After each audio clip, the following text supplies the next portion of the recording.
સહજાનંદ ઘનશ્યામ નામ ધારી શ્રી દીદયાલ જાણી વીરદના સનાદ કરવા પૃથ્વી પરે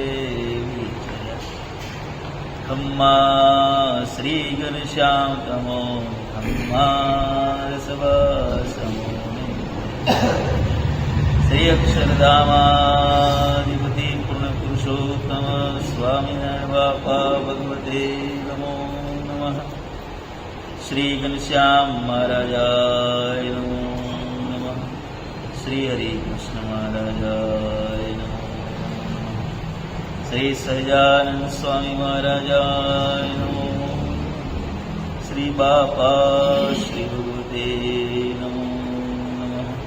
શ્રી સદગુરુદેવ નમો નમઃ. શ્રી સ્વામિનારાયણ ગાદી આદ્યાચાર્ય પ્રવર્ત ધર્મ ધુરંધર સનાતન સમ્રાટ પરમ કલ્યાણકારી જીવન પ્રાણ સ્વામી બાપા ભગવતે નમો. સ્વામિનારાયણ હરે. સંવત 1877 ભાદરવા સુધી ત્રીજને દિવસ સ્વામી શ્રી સહજાનંદજી મહારાજ ગામ શ્રી સારંગપુર મધ્યે જીવા ખાચરના ઓરડાની ઓસરીએ ઢોલિયા ઉપર વિરાજમાન હતા અને કાળા છેડાનો શ્વેત ખેસ પહેર્યો હતો ને શ્વેત ચાદર ઓઢી હતી ને મસ્તક ઉપર શ્વેત પાગ બાંધી હતી ને કાન ઉપર પીળા પુષ્પના ગુચ્છ વિરાજમાન હતા અને પાગમાં પીળા પુષ્પના છુગા ધારણ કર્યા હતા અને કંઠને વિશે પીળા પુષ્પનો હાર નાભી સુધી હિંડળતો વિરાજમાન હતો અને આથમણો મુખારવિંદ કરીને શ્રી મહારાજ વિરાજમાન હતા ને પોતાના મુખારવિંદની આગળ મુનિ તથા દેશ દેશના હરિભક્તની સભા ભરાઈને બેઠી હતી. પછી સ્વયં પ્રકાશાનંદ સ્વામીએ પ્રશ્ન પૂછ્યો દે ભગવાનનો ભક્ત હોય તે ભગવાનના ધામ જે વૈકુંઠાદિક તેને પામીને શે દોષે કરીને પાછો પડતો હશે. સ્વયં પ્રકાશાનંદ સ્વામીએ શ્રી મહારાજને પ્રશ્ન પૂછ્યો કે મહારાજ, ભગવાનનો ભક્ત ભગવાનના ધામમાં ગયા પછી પણ પડી જાય તો એનું કારણ શું? સામાન્ય રીતે આપણે બધા જાણીએ છીએ, મધ્યના 13માં ભગવાને કહ્યું યદ ગત્વા ન નિવર્તન્તે તદ્ધામ પરમમ મમ. જ્યાં પહોંચ્યા પછી ક્યારે પણ એ ભક્તને પડવાનું થતું નથી. આવું ભગવાનનું ધામ છે. અને જ્યાં આવો સ્વયં પ્રકાશાનંદ સ્વામીએ અત્યંત આશ્ચર્યજનક એક વિચિત્ર પ્રકારનો પ્રશ્ન પૂછ્યો ત્યારે શ્રી મહારાજ બોલ્યા, ભગવાન આમ બેઠા જ આમ કટ્ટાર થઈને બોલ્યા હશે. આ ભગવાનના બોલવાના ટોન ઉપરથી એવું લાગે છે ભગવાન આમ એલર્ટ થઈ ગયા છે. શું પૂછ્યું તમે? શું વાત કરો છો? પછી શ્રી મહારાજ બોલ્યા છે, કોણ ભગવાનના ધામને પામીને પાછો પડ્યો છે? એક તો બતાવો કે ભગવાનના ધામને પામીને પાછું કોણ પડ્યું? પછી સ્વયં પ્રકાશાનંદ સ્વામીએ કહ્યું જે એક તો વૈકુંઠમાંથી જય વિજય ભગવાનના પાર્ષદ પડ્યા અને ગોલોકમાંથી રાધિકાજીને શ્રીધામ પડ્યા. પછી શ્રીજી મહારાજ બોલ્યા, જે જય વિજય પડ્યા એ તો ભગવાને પોતાના સંતનો મહિમા દેખાડવા સારું પાડ્યા. જે સંતાનિક જેવા સંતનો દ્રોહ કરે તો વૈકુંઠાદિક જેવા ધામને પામ્યો હોય તોય પણ પડી જાય છે. અને જય વિજય તો પાછા ત્રીજે જન્મે ભગવાનના વૈકુંઠ ધામમાં પહોંચ્યા.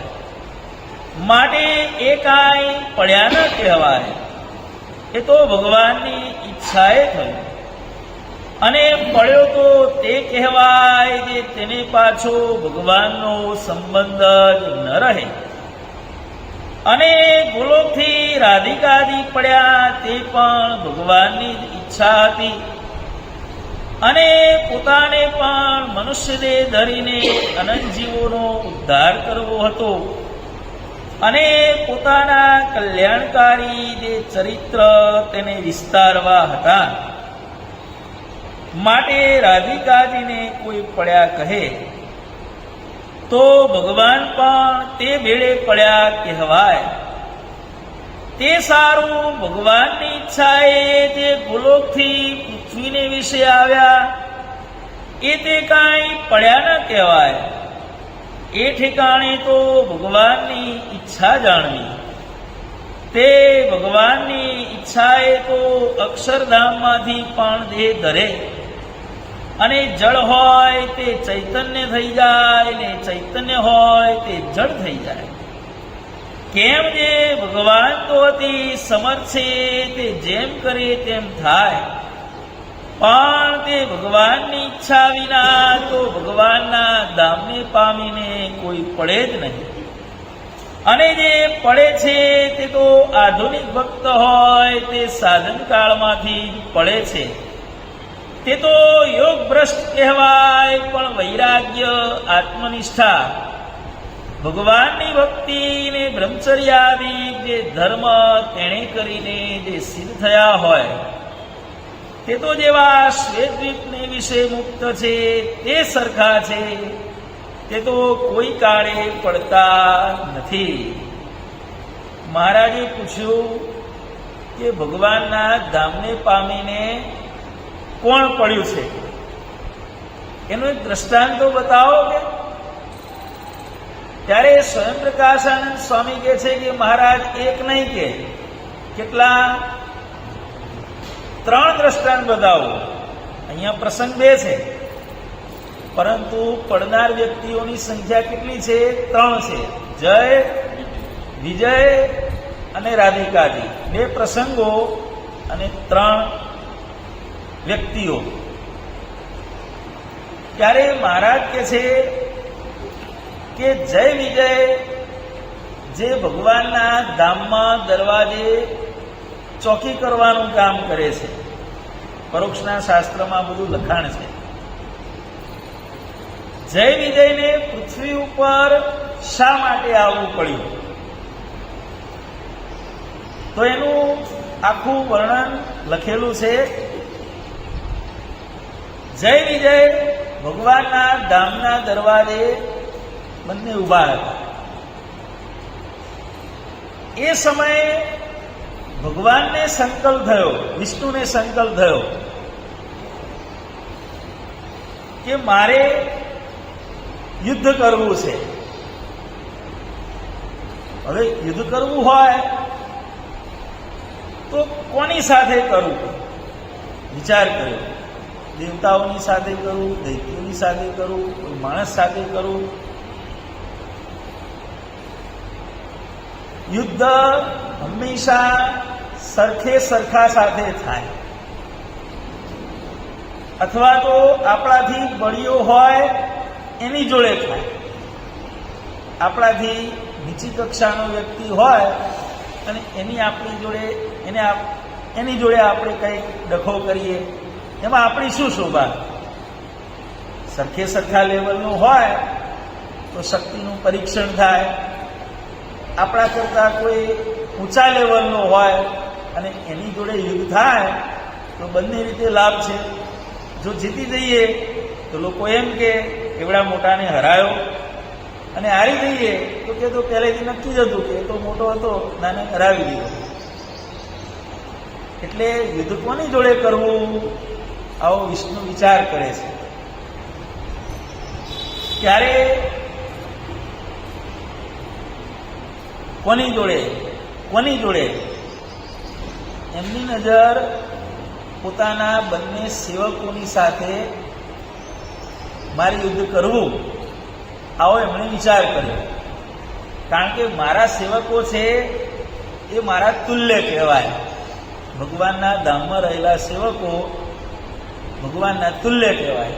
એટલે કે બરોબર યુદ્ધ થશે કે, અને એ બાને પૃથ્વી ઉપર જઈ અને કંઈક જનકલ્યાણના કામો કરવાનું પણ એ સમય બનશે.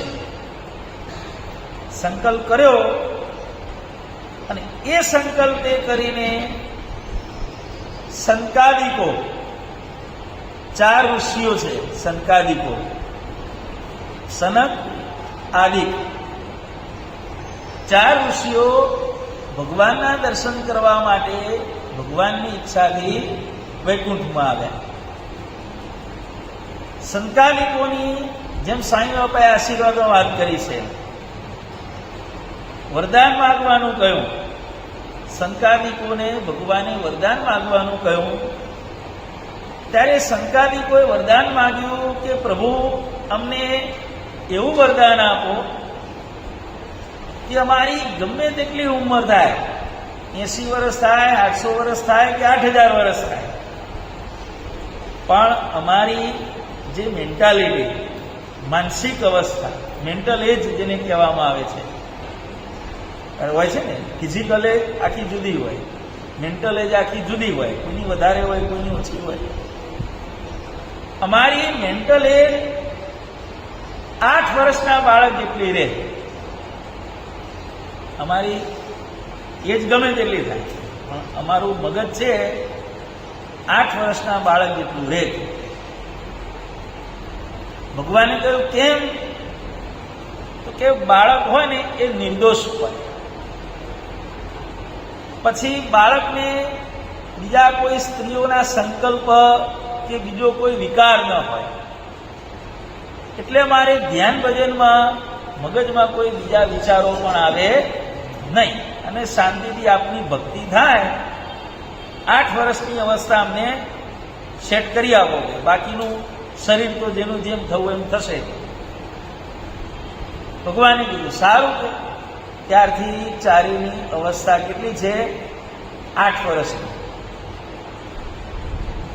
ચારે બાલ્યાવસ્થા ધરાવતા ઋષિઓ ત્યાં આવ્યા, અને 8 વર્ષના બાળક, શરીર ઉપર કોઈ વસ્ત્ર હતું નહીં.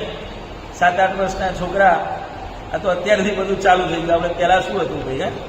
6-7-8 વર્ષ સુધી બધું કશું પહેર્યું જ ના હોય. બિલકુલ નગ્ન અવસ્થાની અંદર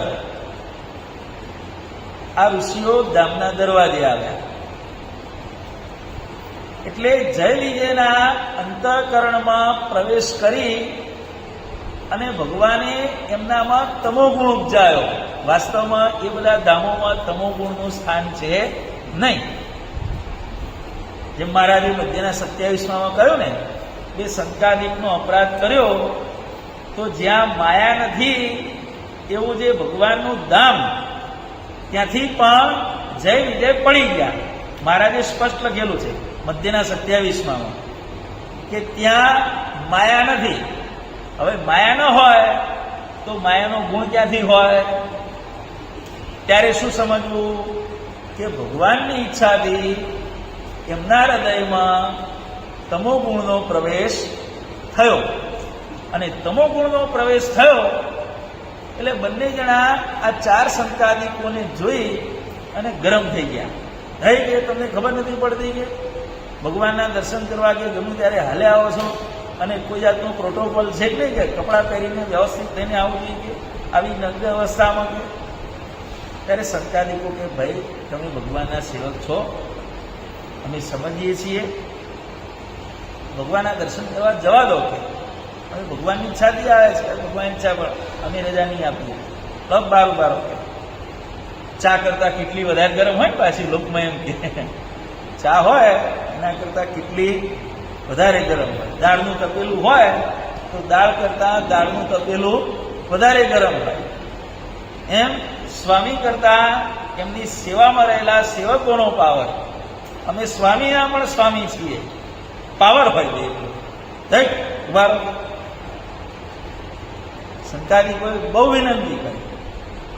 ના જેમ જેમ વિનંતી કરતા ગયા એમાં આ લોકો ગરમ થતા ગયા.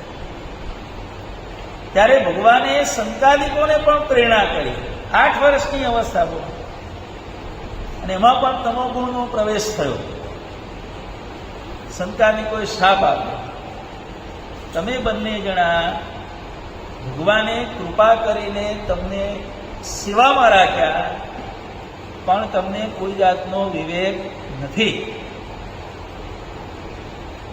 માટે તમે બંને જણા અસુર થાઓ. શાપ આપી દીધો તત્કાલ. અને જેવો શાપ આપ્યો એવો તત્કાલ બંનેના અંતરમાં, પાંચેના અંતરમાં જે તમોગુણનો પ્રવેશ ભગવાને કરાવ્યો હતો ને, એ તમોગુણ ભગવાને પાછો ખેંચી લીધો. એટલે મગજ જેટલું તપી ગયું હતું એકદમ શાંત થઈ ગયું. ત્યારે શંકાદિકોને પણ પશ્ચાતાપ થયો કે આ ભગવાનના સેવકોને અમે ક્યાં શાપ આપ્યો. ચારેને પસ્તાવો થયો, અને આ બંનેને પણ પસ્તાવો થયો કે આવા મહાન શંકાદિકોને આપણે ભગવાનના દર્શન કરવા માટે જતા રોક્યા, એ ખરેખર આપણે સારું કર્યું નથી. 6 જણને પસ્તાવો થયો, 4 શંકાદિકો અને જય વિજય. 6 જણા પસ્તાણા. બધા એમને ઊભા રહ્યા, અને ત્યાં ભગવાન પોતાના મહેલમાંથી કે પોતાના ઉતારામાંથી છેક દરવાજે આવ્યા. કહ્યું, શું થયું ભાઈ? શંકાદિકોએ વાત કરી, આ પ્રમાણે અમે શાપ આપ્યો છે. ભગવાન કે ભાઈ હવે તમારા જેવા સંતનો અપરાધ કરે એ તો મારા શત્રુ છે. મારો હાથ પણ જો તમારા જેવા સાધુનો અપરાધ કરે તો મારો હાથ પણ કાપી નાખો. બીજાની શી વાર્તા કહેવી? માટે તમે હવે એમના ઉપર દયા કરો અને શાપનું કંઈક સોલ્યુશન લાવો. ત્યારે શંકાદિકોએ એમને 2 ઓપ્શન આપ્યા. પુરાણોમાં આવી વાર્તા છે. તમે ફરીથી ભગવાનના ધામમાં આવશો, 2 ઓપ્શન આપીએ છીએ, સિલેક્શન તમારે કરવાનું છે. કા અસુર થઈને 3 જન્મે, અને ભગવાનની ભક્તિ કરીને 7 જન્મે. અહીંયા તમારી અપોઇન્ટમેન્ટ પાછી રીઅપોઇન્ટમેન્ટ તમારી અહીં થઈ જશે. પણ જો ભગવાન સાથે વિરોધ કરીને આવવું હોય તો 3 જન્મે, અને ભજન ભક્તિ કરીને આવવું હોય તો 7 જન્મે. ભગવાનની શું ઈચ્છા હતી? યુદ્ધ કરવાની. કોની જોડે કરવું હતું? સેવકો જોડે. એટલે આ બંને જણાએ ઓપ્શન સિલેક્ટ કર્યું. કયું ઓપ્શન સિલેક્ટ કર્યું? 3 જન્મ ભગવાન સાથે યુદ્ધ કરી, કારણ કે પેલું 7 જન્મે થાય, આ 3 જન્મે થાય. ગમે તેમ કરીને આવવાનું તો ભગવાનના ધામમાં જ છે, બીજી કંઈ જવાનું નથી. આપણે 3 જન્મ વાળું બરોબર છે. બંને સિલેક્શન કર્યું કે આપણે 3 જન્મ વાળું રાખો કે સારું. અને પછી એ બંને જણાએ જન્મ ધર્યો. પહેલા જન્મમાં હિરણ્યકશ્યપુ અને હિરણ્યાક્ષ થયા પહેલા જન્મમાં. બીજા જન્મમાં રાવણ અને કુંભકર્ણ થયા. અને ત્રીજા જન્મમાં કંસ અને શિશુપાલ થયા. અને જેવો 3 જન્મમાં એમનો એક પછી એક વધ થયો, અને વળી પાછા જય વિજય ભગવાનના ધામમાં પહોંચે. આ જય વિજયની કથા છે. સ્વયં પ્રકાશાનંદ સ્વામી કહે છે કે મહારાજ આ 3 દાખલા છે. તમે એમ કહો છો કે ભાઈ ભગવાનના ધામને પામીને કોણ પડ્યો છે, એક બતાવો. એક નહીં, આ 3 દાખલા છે. જય, વિજય, રાધિકાજી, 3 દાખલા છે. ત્યારે મહારાજ એનો ઉત્તર આપતા કહે છે કે ભાઈ વસ્તુ સાચી, ખોટી નથી, પરંતુ જય વિજયનો સંહાર કરવા માટે, એની જોડે યુદ્ધ કરવા માટે ભગવાનના અવતાર પણ પૃથ્વી ઉપર થયા.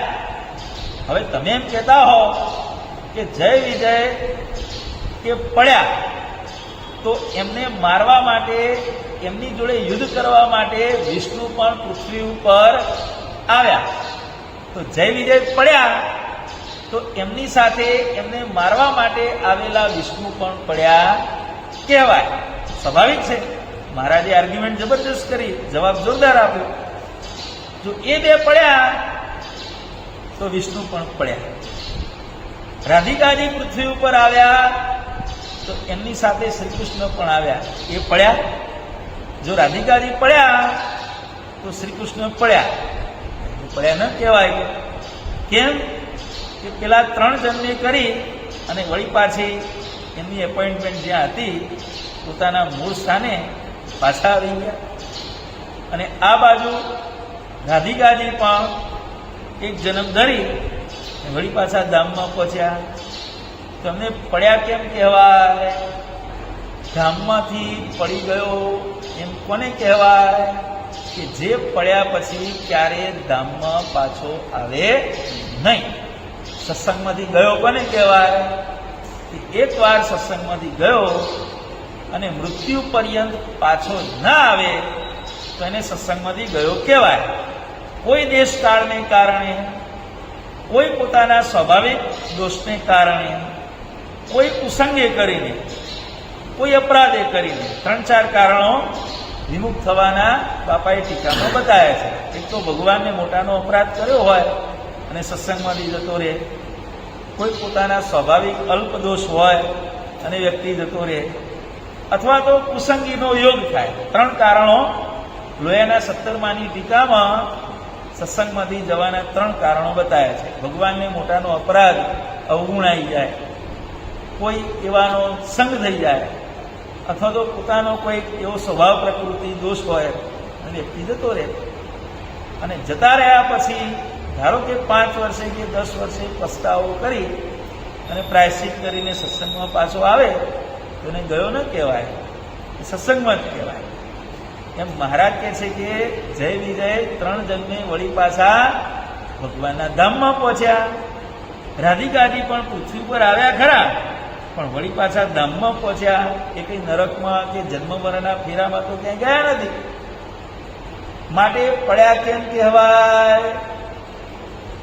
એટલે મહારાજ કહે છે કે આમને ભગવાનની ઈચ્છાથી જે પૃથ્વી ઉપર આવવું પડ્યું એને ધામમાંથી પતન થયું એમ કહી શકાય નહીં.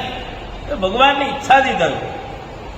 બાકી ભગવાનના ધામમાં ગયા પછી કોઈ પણ પડતા નથી. અને ભગવાનના ધામમાં ગયા પછી ધારો કે કોઈ પૃથ્વી ઉપર આવે તો એને ભગવાનના ધામમાંથી પડ્યા ન કહેવાય, પરંતુ ભગવાનના ધામમાંથી આવેલા કહેવાય. ભગવાનના ધામમાંથી આવેલા કહેવાય, ધામમાંથી આવેલા કહેવાય, ધામમાંથી પડેલા ન કહેવાય. મહારાજે આટલો સુંદર ઉત્તર કર્યો અને મહારાજે કહ્યું કે એકવાર જેનું સત્સંગમાં જીવન પસાર થયું અને દેહની ખાક જેની સત્સંગમાં સ્વામિનારાયણ ગાદીના શરણે થઈ, જેમ સાંઈ બાપાએ કહ્યું ને કે ભાઈ એની રાખ થાય અને નદીમાં વહી જાય પછી પાકા. સાંઈ બાપાએ ત્યાં સુધી કીધું છે કે સ્મશાનમાં હુવાડ્યો હોય ને તોય ઊભો થઈને હાલતો થાય. બોલો, સાંઈ બાપાએ ત્યાં સુધી, બરોબર ગોવિંદભાઈ, બધું બાપાના આશીર્વાદમાં તો સાંભળેલું છે. સ્મશાનમાં હુવાડ્યો હોય તો ત્યાંથી એ જતો રહે. બોલો. અને બાપાએ કેટલો સુંદર નિયમ કર્યો કે કોઈ પણ વ્યક્તિ હોય ક્યારે પણ એની પ્રશંસા નહીં કરવાની. સાંઈ બાપાના આશીર્વાદમાં કોઈ પણ સંતની કે હરિભક્તની પ્રશંસા આવે છે, ઓહો તમે તો બહુ જબરા ને તમારી તો વાત ના થાય નહીં, ક્યાંય પણ કોઈની પ્રશંસા નહીં, ખાલી ઉલ્લેખ થાય અને પારણ કરાવી ભગવાન એના ઉપર રાજી થાય, ટાણું આવે ત્યારે ભગવાન સંભાળી લો બસ આટલી. બાકી તું બહુ જબરો છે ને, તું તો બહુ મહાન પુરુષ છે ને, બાપાએ ક્યાંય નથી કહ્યું. પ્રશંસા કરવી હોય તો ધામમાં ગયા પછી જેટલી પ્રશંસા કરવી હોય એટલી કરવાની. કારણ કે આજે આપણે પ્રશંસા કરતા હોઈએ અને 5 વર્ષ પછી વ્યક્તિ સત્સંગમાં દેખાય નહીં, થૂકેલું કરવું પડે. એના કરતાં એક જ નિયમ, પ્રશંસા ધામમાં જાય પછી કરવાની. કેમ આમ કહ્યું? યદ્ગત્વા ન નિવર્તન્તે. પડવાનું થાય છે એ આ લોકમાંથી પડવાનું થાય છે. બાકી એકવાર દેહનો અંત આવ્યો, જીવાત્માની મહારાજની મૂર્તિમાં સ્થિતિ થઈ ગઈ પછી એને ક્યારેય પણ પડવાનું થતું નથી. એકવાર અવિનાશી પદ મૂળ અક્ષર પર્યંત પડવાનો ભય છે, પણ એકવાર મહારાજની મૂર્તિમાં પહોંચ્યા, તેજોમયને અમૃતધામ એવું મૂર્તિ દેવળ સદાય છે, નવું નવું અને નવું. ત્યાં પહોંચ્યા પછી કોઈ પ્રકારે પડવાનો ભય નથી. બોલો અક્ષરધામના દિવ્ય.